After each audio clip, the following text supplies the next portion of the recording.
अभी तो नरेंद्र मोदी जी का परिचय दे रहे हैं कि क्या, तो भाई आप लोग तो देहात के आदमी हैं, सब लोग गरीब लोग हैं, तो जानते हैं ना बहुरूपिया किसको कहते हैं। बहुरूपिया देखला है ना गांव में क्या होता है, 12 दिन में 12 रूप धरता है। वही है भारतीय जनता पार्टी आरक्षण विरोधी है। 2015 का विधानसभा का चुनाव याद करिए। चुनाव के पहले आरएसएस के प्रमुख श्री मोहन भागवत जी ने कहा कि अब आरक्षण व्यवस्था पर पुनर्विचार करने का समय आ गया।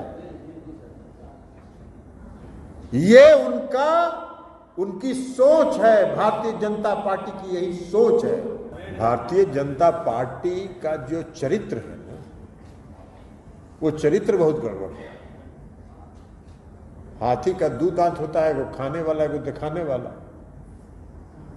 उसका एगो दिखाने वाला था। अब बताइए ना, 2014 के चुनाव में इस देश के आदरणीय प्रधानमंत्री नरेंद्र मोदी जी पूरा देश भर में घूम कर कहे कि हम अति पिछड़ा है, हम अति पिछड़ा है। अरे गुजरात में अति पिछड़ा है? गुजरात में अति पिछड़ा नहीं है, गुजरात में पिछड़ा वर्ग है। ये उस पिछड़ा वर्ग में भी नहीं थे। जब ये मुख्यमंत्री बने गुजरात के, तब इन्होंने अपने समाज को पिछड़ा वर्ग में शामिल कर दिया। तो डुप्लीकेट है, ओरिजिनल कहां से आता है? लेकिन आप कहते हैं वोट के लिए कुछ भी करते हैं। अब आजकल देखते नहीं है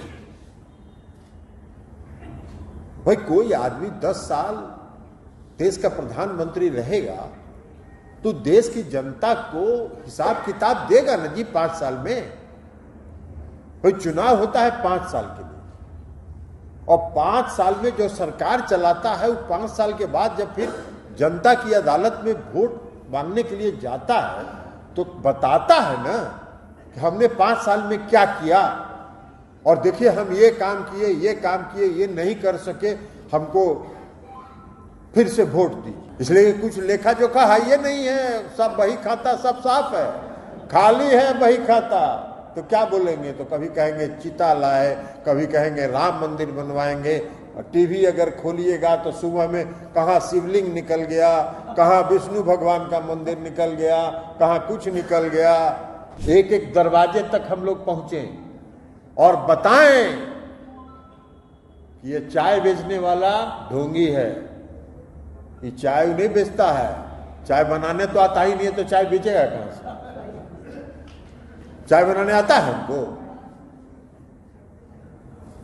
तो इसलिए ये ढोंगी को अब एक्सपोज करने की जरूरत है कि नरेंद्र मोदी जी कभी जनता के बीच जाके कहे हो तो हमने कौन कौन काम किया है?